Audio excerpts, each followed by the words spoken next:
the Carolyn Jane, named after my late mom. The first boat built by an uncle of mine, and sold to me for a song. It'll be my primary mode of transport for the next 7 days.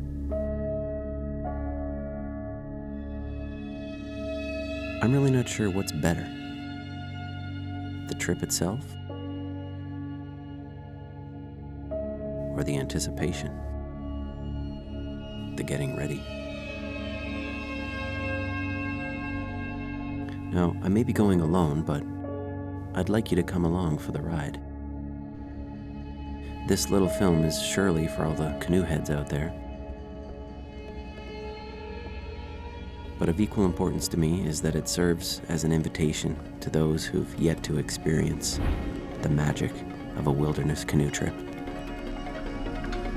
This camping trip will be awesome.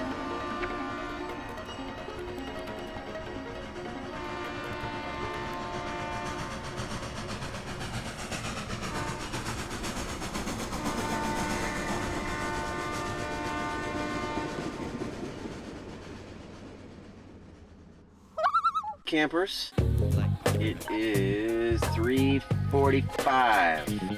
There's no rain yet, but it's coming. We are on our way to the park.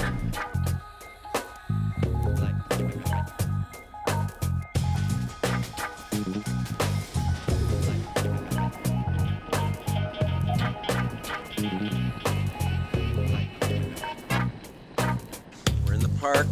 First couple days look like they're gonna be wet. That's okay, because we're here for 7 of them.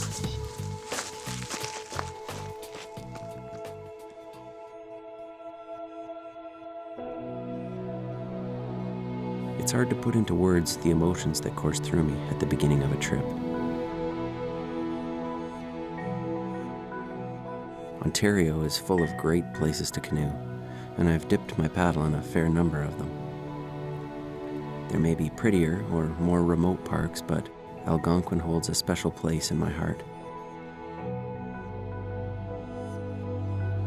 The route I've chosen is a popular one.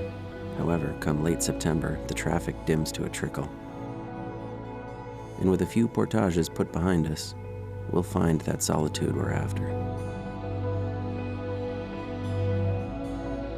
Thankfully, the weatherman's predictions were off on a couple of fronts. The heavy clouds have yet to dump their load, and the projected headwind has turned tail. The first portage out of canoe and into Joe Lake is a quick hop. You can hear the dam up there.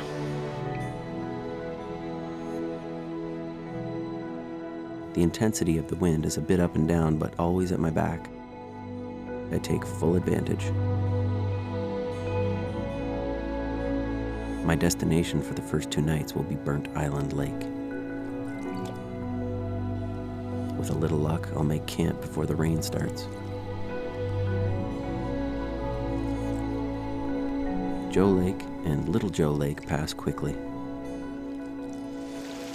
A small liftover puts me into the narrows leading to the portage into Baby Joe. In the past, I've run into all sorts of wildlife through here. Today, the only wildlife is a group of teens laughing, banging, and crashing their way out of the park.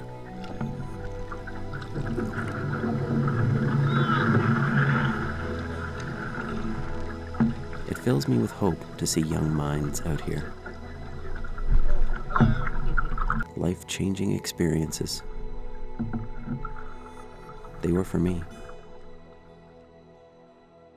They still are.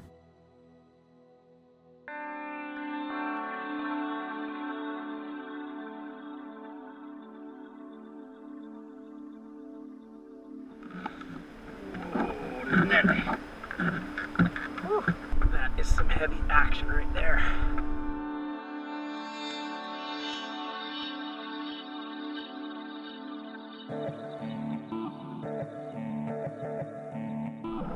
So here we are, Burnt Island.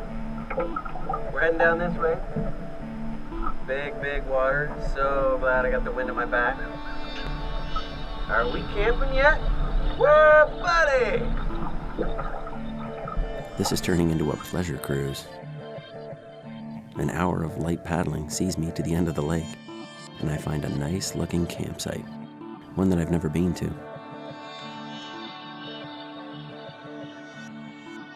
It looks as though there's some good tree cover here, which will be nice if the weather takes a turn.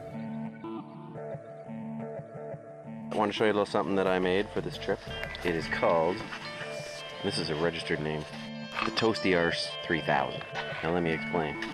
Keeps my butt warm, less airflow under the old buttski. Makes a fantastic seat for when you're just sitting in the canoe in those chilly mornings, or kneeling pad. Tonight we're having a little bit of curried rice, and something I like to do on the first night is bring some fresh veg with me, and that looks just about ready.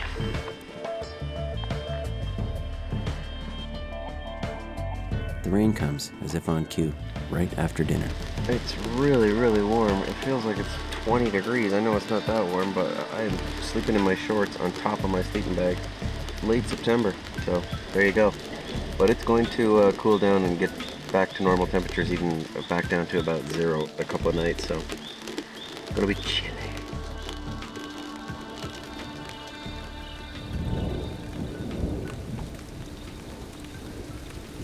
Even though my paddling was relatively easy that day, I'm exhausted and elated that once again I'm swinging in my hammock under the pines.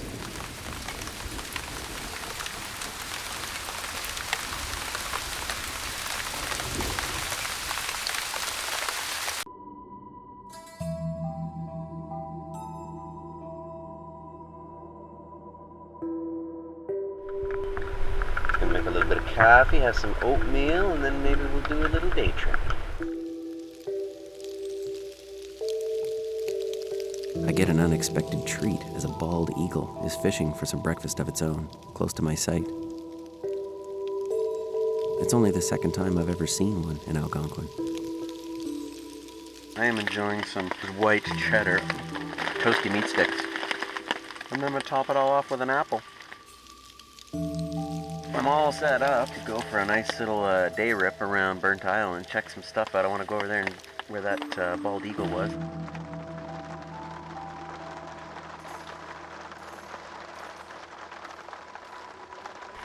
We'll give her another 15-20 minutes. And if it's still piddling, we'll go out anyway. I'm getting antsy. I can't stay here much longer.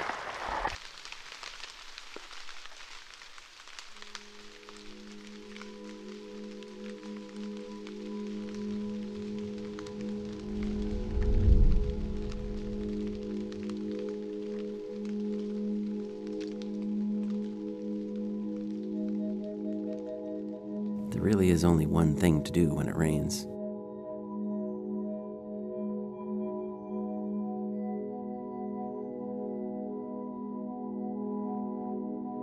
Okay, troopers, compare the audio you're listening to now to...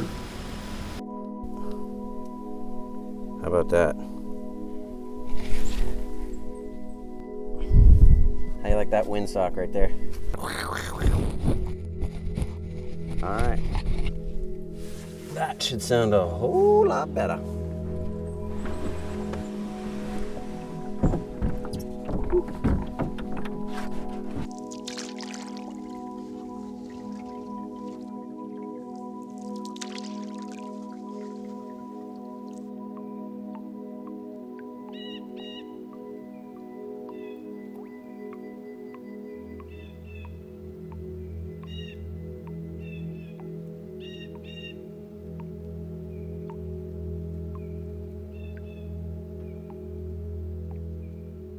So it was supposed to rain all the way in on the day in, but it didn't, thankfully.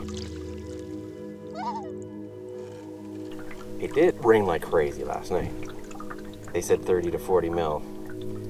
I think we got that easily. And it didn't stop till about 20 minutes ago, and it's probably around noon now. I have a feeling that could be the end of the rain for this trip.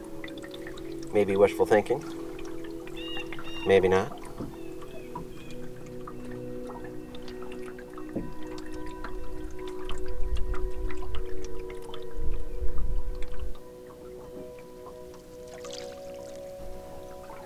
This is one beautiful place to be.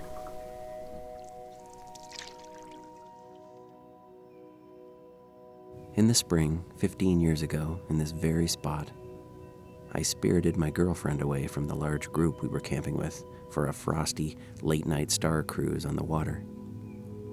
With a billion blazing suns as witness, I knelt in that battered rental canoe and asked her to marry me. That beautiful bird is still with me. Go figure. A cool, sharp breeze ushers in. That and a growling stomach have me headed back to camp. All right, if you'll allow me this one short rant, these gargantuan piles of tampon wrappers and tinfoil known as fire pits here in Algonquin. Look at the size of this log. You're kidding me. Cutting down all this green wood around here, stripping all the birch bark off of all the nearby birch trees. Not that you can't harvest it, you just need not kill the tree. All you really need is something like this. Usually I use my alcohol stove for coffee, hot water for oatmeal or meals, whatever. But some people like to cook in the fire, that's cool. 15 minutes, I collected all of this small wood. This is probably all that I'll need to boil my big pot of water. So here I just have a nice little piece of birch bark that I found in the forest. Rough it up.